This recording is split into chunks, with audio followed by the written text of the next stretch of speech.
जय माता दी दोस्तों। माता रानी आप पे अपनी कृपा बनाए रखे। नए साल के पहले दिन ध्रुवा यानी घास और तुलसी की मंजरी से करे ये उपाय, भगवान गणेश और बुध ग्रह की कृपा से बरसेगा धन।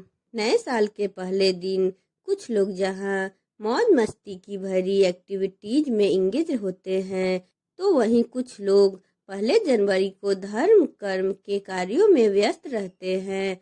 और मौज मस्ती में डूबे लोगों में से कुछ लोग दिन की शुरुआत भगवान के दर्शन और पूजा के साथ भी करते हैं। वहीं कुछ लोग जो गुजरे हुए साल में कष्ट, परेशानी, कर्ज और तनाव में डूबे होते हैं, वे साधना और देवी देवताओं को प्रसन्न करने के उपाय और टोटकों में मग्न होते हैं। यदि आपका भी साल 2025 कुछ अच्छा नहीं गुजरा हो, या आपने यह सोच लिया है कि साल 2025 में कुछ ऐसा करना है जिससे धन का आगमन हो, तो यहाँ ध्रुवा घास और तुलसी की ताजे मंजरी से जुड़े कुछ विशेष उपाय दिए गए हैं, जिससे आपके मन की बात पूरी हो सकती है। इस बार क्यों खास है 1 जनवरी 2025 का दिन? नए साल 2025 की शुरुआत यानी 1 जनवरी का दिन बुधवार को पड़ रहा है। यह दिन भगवान गणेश और बुध ग्रह को समर्पित है। भगवान गणेश रिद्धि सिद्धि और शुभ लाभ के स्वामी हैं। वे विघ्न और बाधाओं को समाप्त कर जीवन को सुखमय बनाते हैं, इसीलिए वह दुखहर्ता और सुखहर्ता कहलाते हैं। वहीं बुध ग्रह वाणी, बुद्धि, व्यापार, धन लाभ, साझेदारी और मनोरंजन के कारक स्वामी माने जाते हैं। बता दे कि गणेश जी और बुध ग्रह दोनों ही सुख, धन, समृद्धि और संपन्नता की बरकत के लिए प्रसिद्ध है। आइए अब जानते हैं ध्रुवा यानी घास के उपाय। सुबह स्नान कर स्वच्छ वस्त्र धारण करे, भगवान गणेश की प्रतिमा के सामने 21 ध्रुवा घास के गांठे अर्पित करे। ध्रुवा को शुद्ध जल से धोकर अर्पित करे। इसके साथ ही ओम गणपतये नमः मंत्र का 108 बार जाप करे। यह उपाय हर प्रकार की विघ्न और बाधाओं को दूर करेगा। स्वास्थ्य लाभ और धन की आमद तेज करने के लिए तिल के तेल की दीपक जलाने से भी लाभ होता है। इस उपाय से गणेश जी जल्द ही धन की बारिश कर सकते हैं। दूसरा, तुलसी मंजरी के उपाय। 1 जनवरी को शुभ बनाने के लिए इस दिन भगवान विष्णु के साथ ही बुध ग्रह को भी तुलसी की ताजी मंजरी अर्पित करे। तुलसी के पत्तों को धोकर भगवान गणेश के चरणों में रखे और ओम बुधाय नमः मंत्र का जाप करे।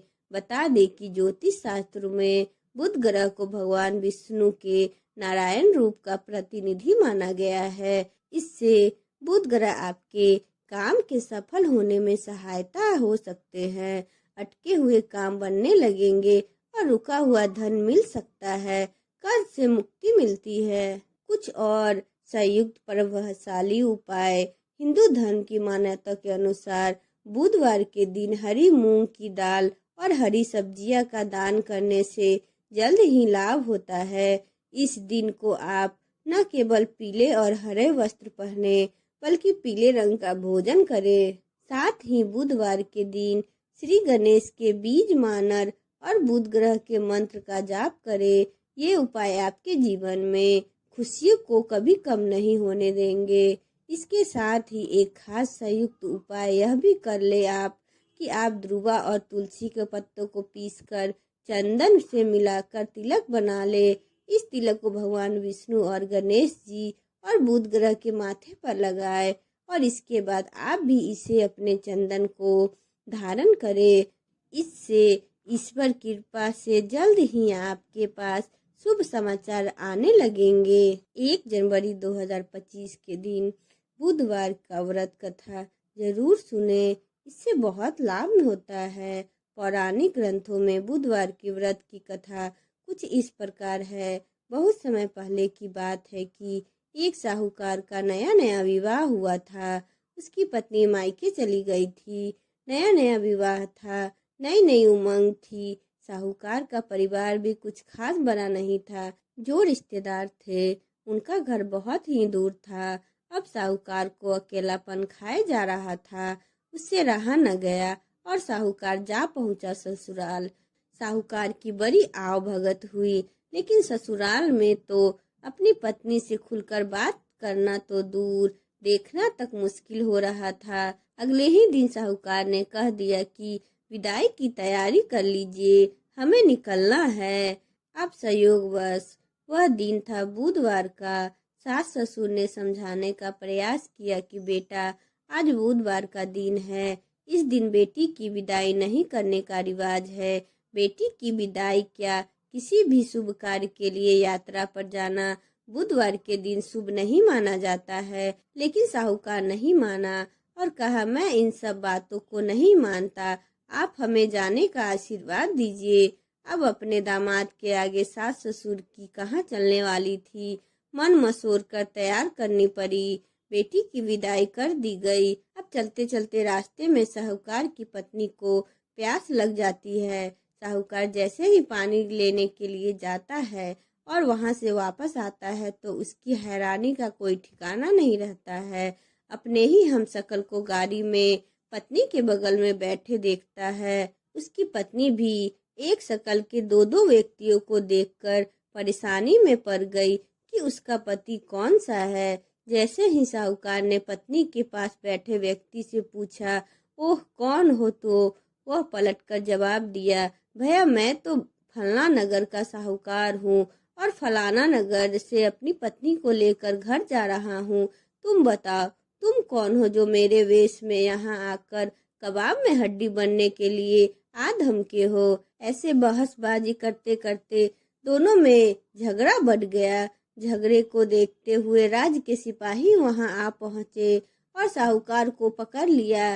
अब सिपाही भी चक्कर में कि दोनों की शक्ल तो एक समान है। उन्होंने साहूकार की पत्नी से पूछा कि उसका पति इनमें से कौन सा है।